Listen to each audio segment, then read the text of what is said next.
రేపటి నుంచి ప్రారంభమవుతాయి. 7 డివిజన్లలో పని ప్రారంభమవుతుంది.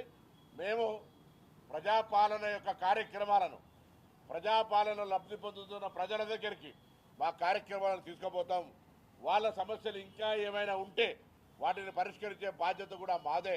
ఇవాళ రాష్ట్రంలో అధికారంలో ఉన్నాం. నేను ఎంతమంది చెప్పినా కంటోన్మెంట్ ఉప ఎన్నిక, అక్కడ ఎన్నికకు లేని సానుభూతి ఇక్కడ ఉంటుంది అనుకునేటువంటి అవసరం లే. ఇది సహజ మరణం. వారి మరణం పట్ల చింతిస్తూ ఉన్నాం. మేము కూడా హాస్పిటల్కి పోయినాం, వారి అంత్యక్రియలకు వచ్చినాం. అది ఇష్యూ వేరు.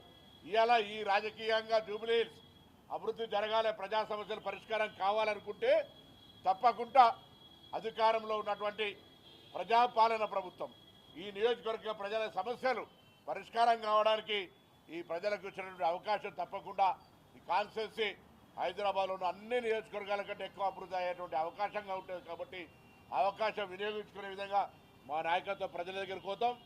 చిన్న చిన్న అంశాలన్నీ కూడా ఓవర్కమ్ అయిపోయి అందరూ ఐక్యంగా, అందుకే బయట నుంచి లేదు లోపాలన్న తర్వాత లోపలందరూ కూడా సంఘటితంగా సంఘీభావంగా ఉండాల్సిన పరిస్థితి ఉంది.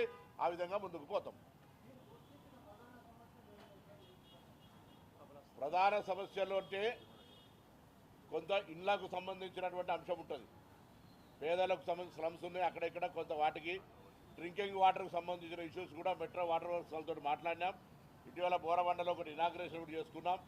దాంతోపాటుగా శానిటేషన్కి సంబంధించి కానీ స్ట్రీట్ లైట్కి సంబంధించి కూడా పర్ఫెక్ట్గా, ఎందుకంటే దాదాపు 10-15 నెలల నుంచి సరైన ప్రాపర్ రిప్రజెంటేషన్ లేక, నేనెవరు తప్ప ఆయన అనారోగ్యం ఉన్నదా కారణం ఏమైనా కావచ్చు, ప్లస్ ఇతరత్ర సమస్యల వల్ల కొంత జూబ్లీ హిల్స్కి జరిగిన ఇబ్బందిని అన్నిటినీ పరిష్కరించే విధంగా మా చర్యలు ఉంటాయి.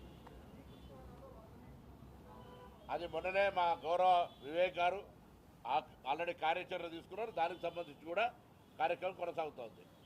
ఇంకా మీ దృష్టికి వస్తే కూడా ఏమైనా ఉంటే కూడా దయచేసి ప్రభుత్వం దృష్టికి తేండి. ప్రజా సమస్యల పరిష్కారంలో ఒక నిమిషం కూడా ఎరుకోపోయేది లేదు.